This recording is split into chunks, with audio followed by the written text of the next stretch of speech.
Hello students, welcome to all of you on my YouTube channel Shukla and company. Students, आज हम अपना account का नया चैप्टर स्टार्ट करने चल रहे हैं। लास्ट क्लास में हम लोगों ने ट्रायल बैलेंस पे बात किया था। ठीक, आज नए टॉपिक को स्टार्ट करें उससे पहले आप क्वेश्चन सुनिएगा जिसको आपको कमेंट बॉक्स में आंसर करना है। पहला क्वेश्चन ये है कि अगर कोई भी बिजनेस ऑर्गेनाइजेशन अपने इंटरनल मैटर को डिस्क्लोज नहीं करती है स्टेक होल्डर के सामने, ठीक, तो क्या ये सही है? अगर सही है तो किस अकाउंटिंग प्रिंसिपल्स के अकॉर्डिंग? ठीक, फिर इसके बाद हम आपसे कहें कि अगर कोई भी बिजनेस ऑर्गेनाइजेशन कोई भी अकाउंटिंग रिकॉर्ड्स बना रहा है उसके लिए हम कहें कि कुछ भी सपोर्टिंग डॉक्यूमेंट्स नहीं रखा हुआ है, तो क्या ये सही है? मीन्स अगर आप कोई भी एंट्री कर रहे हैं उस एंट्री का कुछ भी प्रूफ नहीं रखे हैं तो क्या ये सही माना जाएगा? अगर सही माना जाएगा तो किस अकाउंटिंग प्रिंसिपल्स के अकॉर्डिंग? नहीं सही माना जाएगा तो किस अकाउंटिंग प्रिंसिपल्स के अकॉर्डिंग? ठीक, ये क्वेश्चंस हैं जिनका आपको कमेंट बॉक्स में आंसर करना है। अब आज का टॉपिक हमारा क्या होने वाला है उसको आप पहले देख लीजिए। हमारा आज का जो टॉपिक होने वाला है जिसको आप कहते हैं बैंक रिकॉन्सिलिएशन स्टेटमेंट।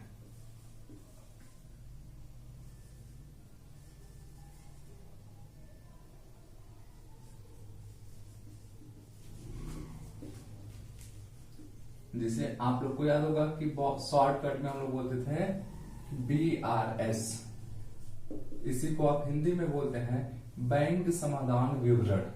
अब बैंक रिकॉन्सिलिएशन स्टेटमेंट आपका होता क्या है, बेसिकली ये समझने की कोशिश कीजिए। सबसे पहले बैंक रिकॉन्सिलिएशन स्टेटमेंट, जिसमें हम कहते हैं एक नाम आता है बैंक, तो इस चीज को आपको कहीं ना कहीं अंदाजा लग जाता है ये बैंक से संबंधित होगा। आपको पता होगा हमने कैश बुक भी कवर कर चुका। कैश बुक में आपको ये भी पता होगा कि cash book with bank column भी होता है। ठीक, और जब हम बैंक में अपना अकाउंट ओपन कराते हैं तो तभी तो बैंक का संबंध यहाँ पे आएगा।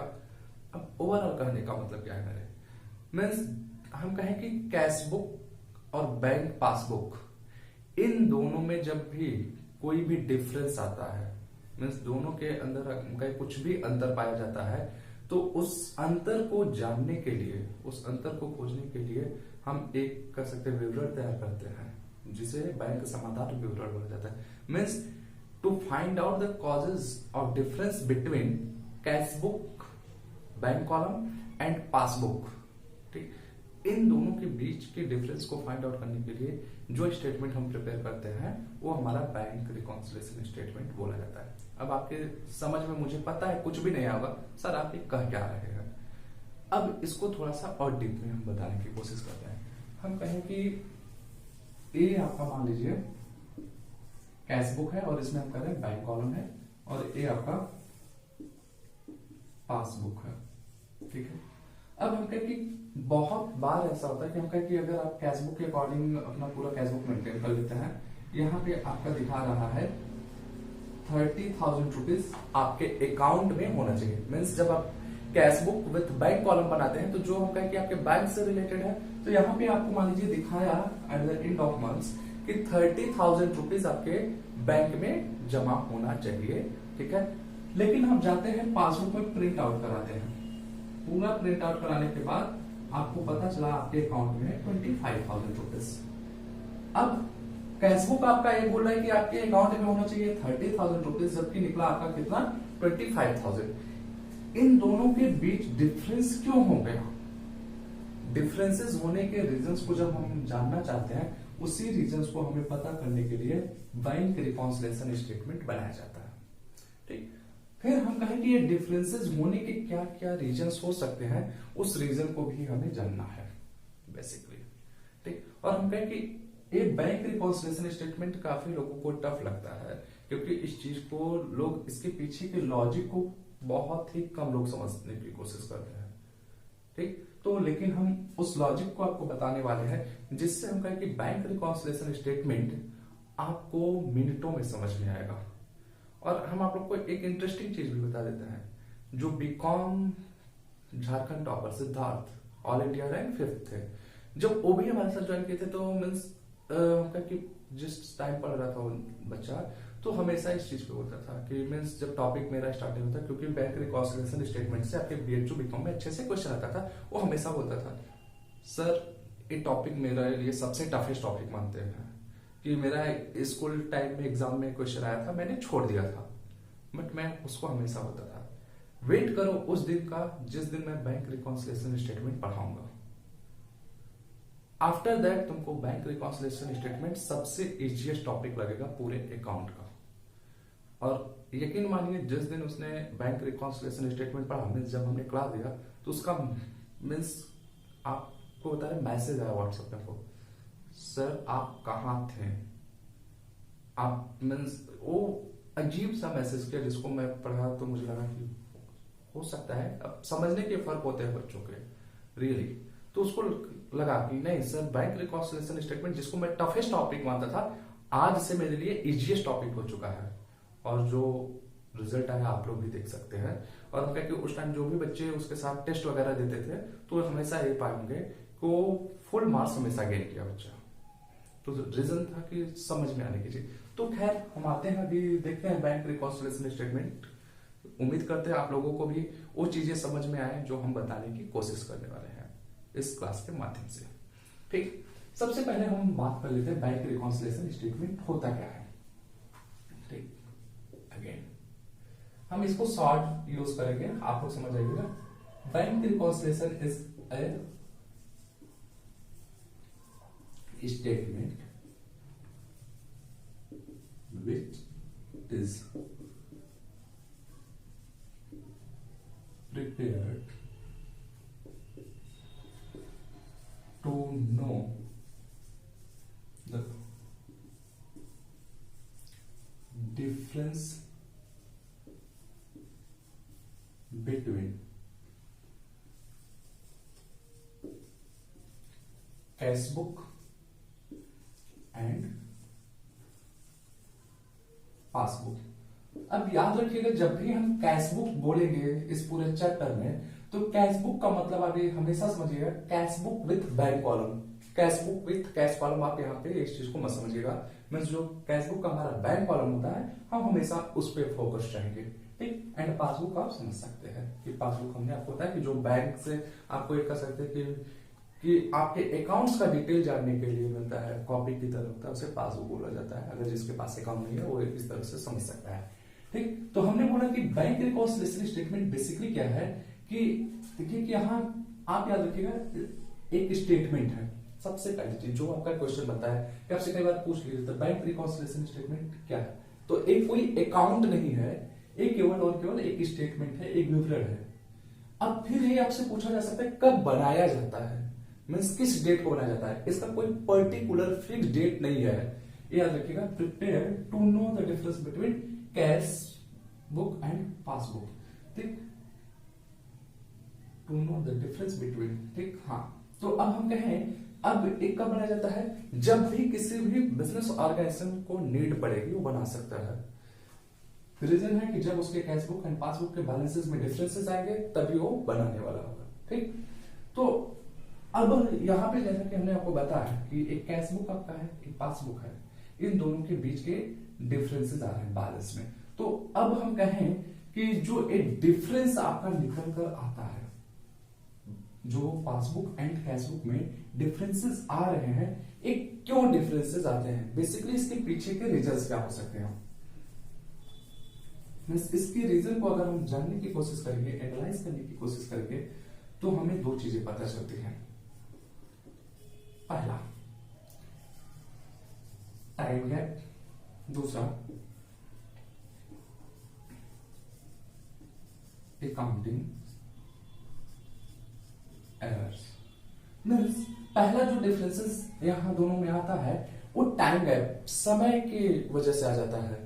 ठीक है, फिर जो सेकंड हमारे पास रीजंस निकल कर आता है अकाउंटिंग एरर्स। मीन्स हम लेखांकन में कुछ भी एरर्स कर दें, अकाउंटिंग करते टाइम हम कोई भी एरर्स करते हैं तो मान लीजिए हमें यहाँ पे जैसे कहें कि 30,000 लिखना था, हमने एक जीरो भूल गए, 3,000 लिख दिया, या हम कहें कि यहाँ पे हमें 5,000 लिखना था, एक जीरो एक्स्ट्रा लगा दिए 50,000। इस तरीके से हमने कोई अकाउंटिंग में गलती कर दिया। या हम कहें कि हमें 30,000 लिखना था, हमने लिखना ही भूल गया, एकदम से हमने उसकी एंट्री नहीं की है कैश बुक में, तो तब भी डिफरेंसेस आ जाएंगे। ठीक, तो और इसी तरीके से बहुत सारे रीजंस हैं, उस रीजंस पे हम बात करने वाले हैं। ठीक, अब अगर हम बात करें टाइम गैप में, ठीक, टाइम गैप में क्या क्या चीजें आ सकती हैं।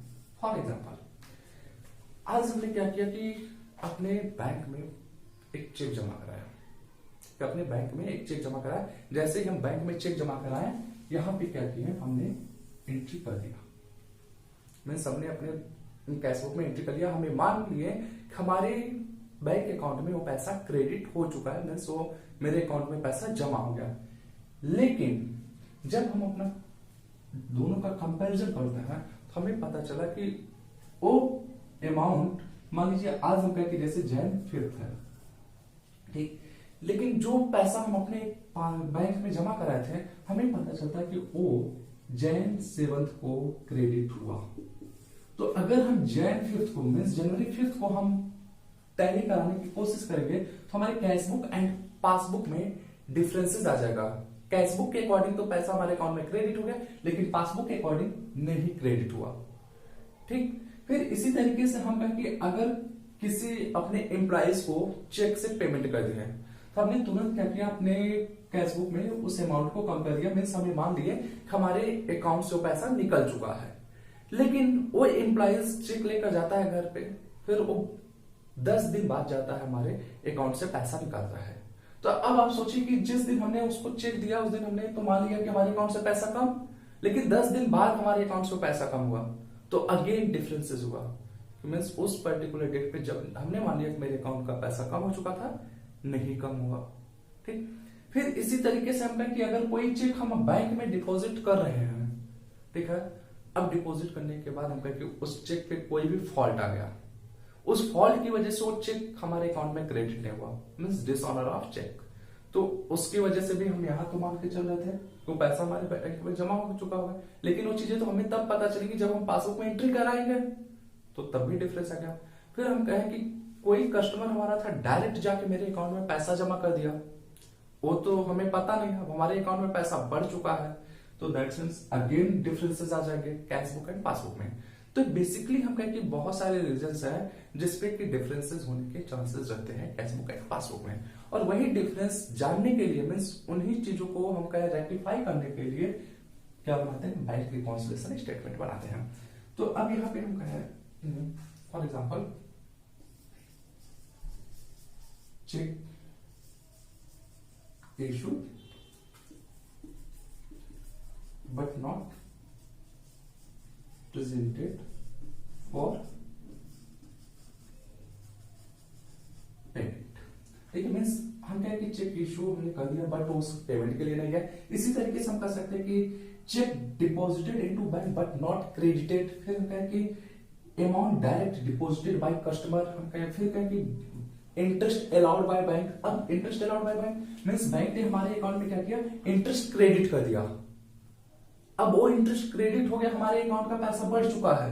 हमें कब पता चलेगा, जब पासबुक में एंट्री कराए, मींस हमारा यहाँ कैशबुक में इंटरेस्ट का अमाउंट अभी तक नहीं बढ़ा था, तो दोनों के बैलेंस में डिफरेंसेस आ जाएंगे।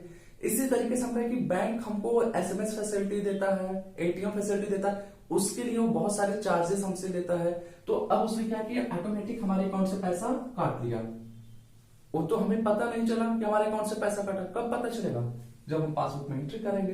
तो और जब हमारे अकाउंट से पैसा कट चुका था तो उस पर्टिकुलर डेट पे हमारे तो कैशबुक में एंट्री हुआ नहीं था, हमारे कैशबुक में वो पैसा बढ़ा हुआ दिखा रहा होगा। तो ऐसे बहुत सारे रीजंस हैं। तो ठीक, तो उम्मीद करते हैं ये रीजंस आपको समझ में आ रहे होंगे बेसिकली क्या लॉजिक है कि हम कहते हैं कैशबुक एंड पासबुक के बैलेंसेस में डिफरेंसेस आने के। तो अब हम आगे और चलते हैं, आगे देखिएगा।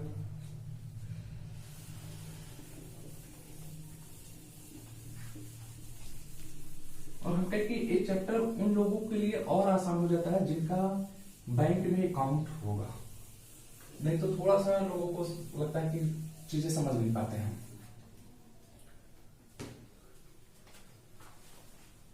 अब दो चीजें और समझने की कोशिश कीजिएगा।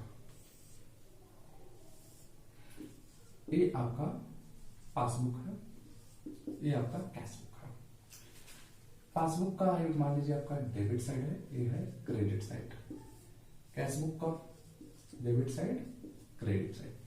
याद रखिएगा जब आपके बैंक में पैसा जमा होता है, मीन्स आप अपने अकाउंट में पैसा जमा करते हैं, तो वहां पे क्रेडिट किया जाता है, ठीक। और यहाँ पे क्या करेंगे आप, कैशबुक में डेबिट करेंगे, मीन्स जब आपके अकाउंट में पैसा बढ़ना होता है।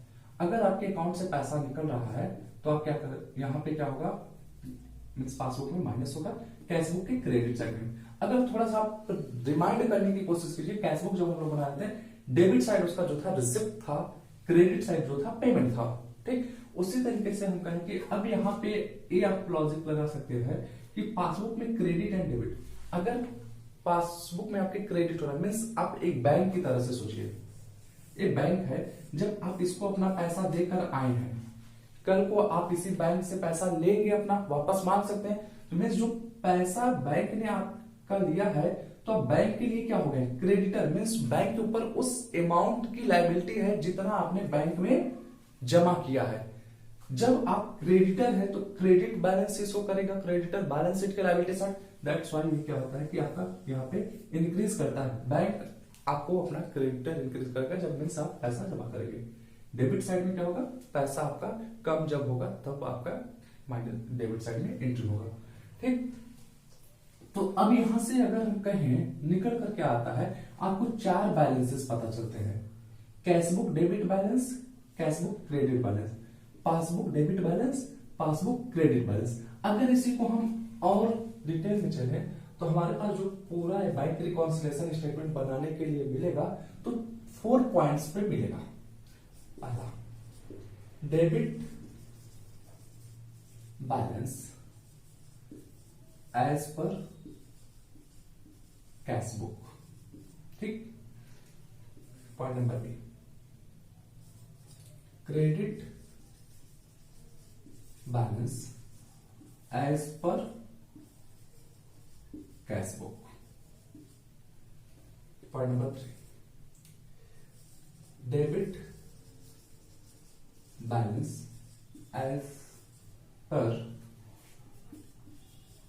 पासबुक। फिर point number 4 means D, credit balance as per passbook. अगर आप ध्यान से जरा देखेंगे, debit balance as per cashbook, ये आपका पॉजिटिव का सिंबल बताता है। Credit balance as per cashbook, ये आपका निगेटिव का सिंबल बताता है।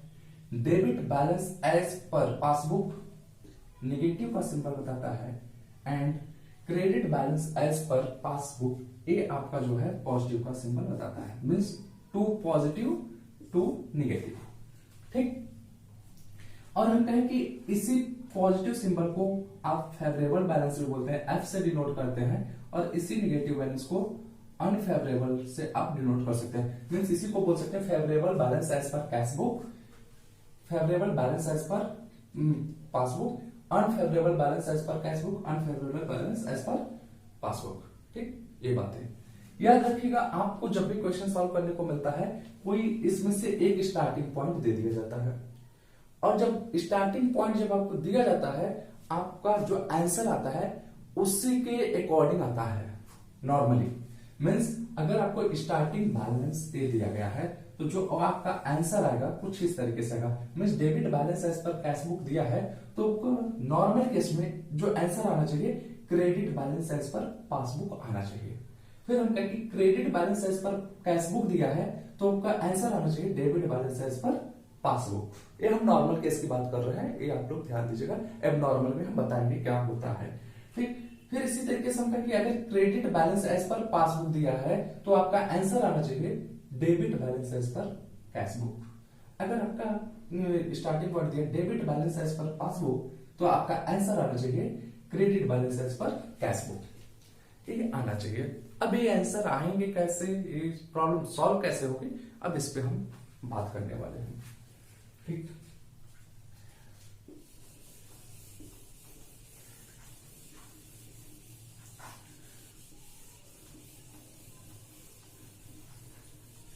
अब इस पूरे हम कहें कि बैंक रिकॉन्सिलेशन स्टेटमेंट के क्वेश्चन को सॉल्व करने के लिए हम आपको एक रामबाण बताने वाले हैं।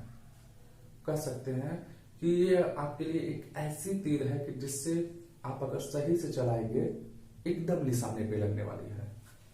याद रखिएगा, जो चीज आपको दिया है, कैशबुक एंड पासबुक, दो ही चीज आपके पास रहती है। जिस चीज को स्टार्टिंग पॉइंट दिया गया है आप उसको गलत मान लीजिए, और जो चीज आपका आएगा आंसर में उसको सही मानिए। मीन्स अगर हम कहें कि debit balance as per cashbook का आपको अमाउंट दिया है तो आपका आंसर यही आएगा, credit balance as per passbook. तो कैशबुक के बारे में आपको स्टार्टिंग पॉइंट दे दिया, तो मीन्स कैशबुक में जितने भी चीजें हुई होंगी वो गलत हुई होंगी, पासबुक में जो कुछ हुआ होगा वो सही हुआ होगा। इसी चीज को मानते हुए जब हम अपने क्वेश्चन को सॉल्व करते हैं 100% हमारा क्वेश्चन सही आएगा, आंसर सही आएगा। ठीक, मान लीजिए अब हम यहाँ पे एग्जांपल के तौर पे लेते हैं 10,000 रुपीज हमारा स्टार्टिंग पॉइंट है, debit balance as per cashbook. हमने कहा कि जो चीज हमें स्टार्टिंग दे दे उसको हम गलत मानेंगे, जो हमारा आंसर बना वो सही मानेंगे। तो अब यहां पे जब स्टार्टिंग पॉइंट आपको दिया, आगे आपसे बोलता है कि cheque issued but not presented for payment. Means cheque आप इशू कर देते हैं लेकिन आपने क्या किया, बैंक में प्रेजेंट नहीं किया पेमेंट के लिए। अब आप सोचने की कोशिश कीजिए, जिस टाइम आप चेक इशू किए होंगे आप अपने कैशबुक में क्या किए होंगे, उतना अमाउंट घटा दिए होंगे। मीन्स आपका कैशबुक क्या होगा, डिक्रीज किया होगा, यही आप किए होंगे। और यहाँ पे पासबुक में वो अमाउंट डिक्रीज नहीं किया होगा, तो इसी की वजह से दोनों में डिफरेंस है। मीन्स अगर हम कहें 5,000 का आपने चेक इशू किया तो 5,000 से आपका कैशबुक डिक्रीज हुआ होगा, लेकिन पासबुक में वो 5,000 क्या हुआ, डिक्रीज नहीं हुआ। मीन्स पासबुक में आपका इंक्रीज दिखा रहा होगा बैलेंस। ठीक, तो हमने बोला कि जो चीज आपको दिया है, कैशबुक दिया है, तो उसको गलत मानिए। कैशबुक में जो कुछ हुआ गलत, जो कुछ पासबुक में हुआ सही है। तो अगर आपके पासबुक में वो बैलेंस नहीं कम हुआ, पासबुक में बैलेंस कम नहीं हुआ, तो अब इस कैशबुक को इस पासबुक के इक्वल करने के लिए क्या करना होगा।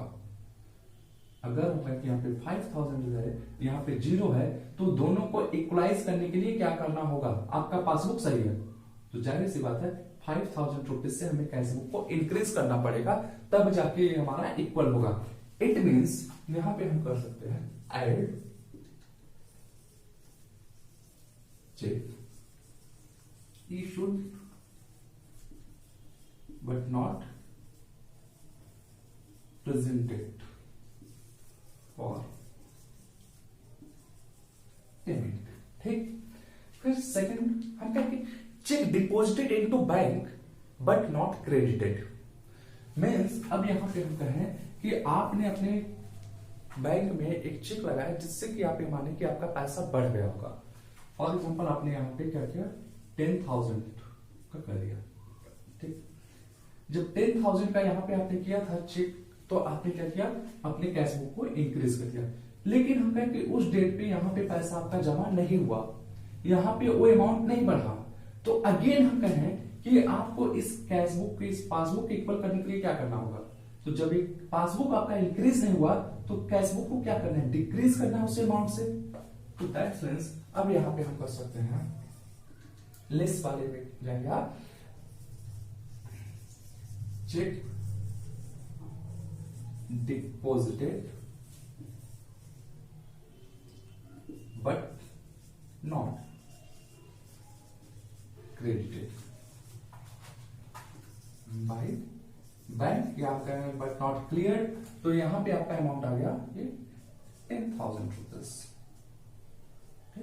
इसी तरीके से हम कहें जो भी ट्रांजेक्शन आपको मिला, फिर हम आपको कहें कि amount directly deposited by customer into bank. अगर कोई कस्टमर हमारे बैंक में जाके डायरेक्ट जमा कर देता है पैसा, तो क्या होगा, हमारा पासबुक इंक्रीज कर जाएगा। फॉर एग्जांपल 2,000 रुपीज किसी कस्टमर ने जमा किया तो पासबुक हमारा इंक्रीज कर गया है, लेकिन कैशबुक मेरा डिक्रीज कर रहा है। तो कैशबुक और पासबुक को इक्वल करना है, जबकि मेरी पासबुक सही है, तो यहाँ पे हमें बढ़ाना पड़ेगा।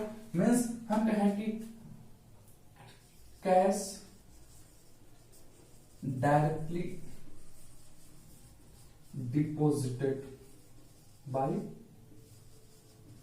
कस्टमर, तो आप यहां पे 2,000 इंक्रीज कर देंगे, सॉरी सॉरी सॉरी, ये लेस का कॉलम है आपका, तो इसको आपको यहां पे लाना पड़ेगा।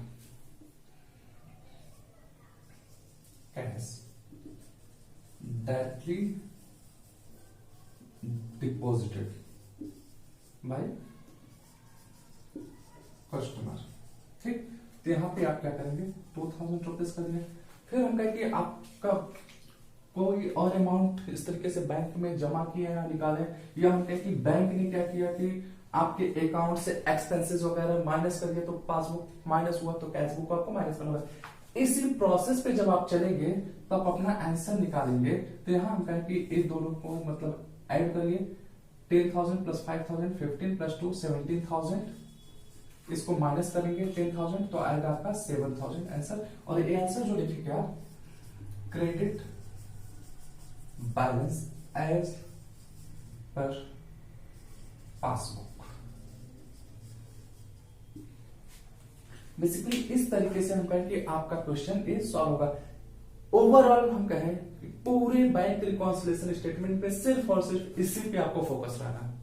अगर हम कहें कि यहीं पे आपका पासबुक का स्टार्टिंग बैलेंस देता हो तो आपको पासबुक को गलत मानना पड़ता है, कैशबुक को सही करना पड़ता। मैं से मेरा कैशबुक सही रहता। और ये हम फेवरेबल बैलेंस के अकॉर्डिंग चल रहे हैं, अनफेवरेबल पे भी हम आएंगे, यही लॉजिक लगेगा, लेकिन वहां के लिए थोड़ा सा हमें साइन का ध्यान देना पड़ता है, मीन पॉजिटिव एंड निगेटिव का साइन हमें ध्यान देना पड़ेगा। अगर हम कहें कि जो चीजें आप डेबिट बैलेंस एज पर पास कैशबुक के अकॉर्डिंग कर रहे हैं तो वहां पे क्या करिए, कैशबुक को गलत मानिए, पासबुक को सही मानिए। ठीक, अगर हम कहें कि यहाँ पे आप credit balance as per passbook लिए होते हैं, मीन्स पासबुक का फेवरेबल बैलेंस था तो आपको पासबुक को गलत मानना पड़ता है, कैशबुक को सही।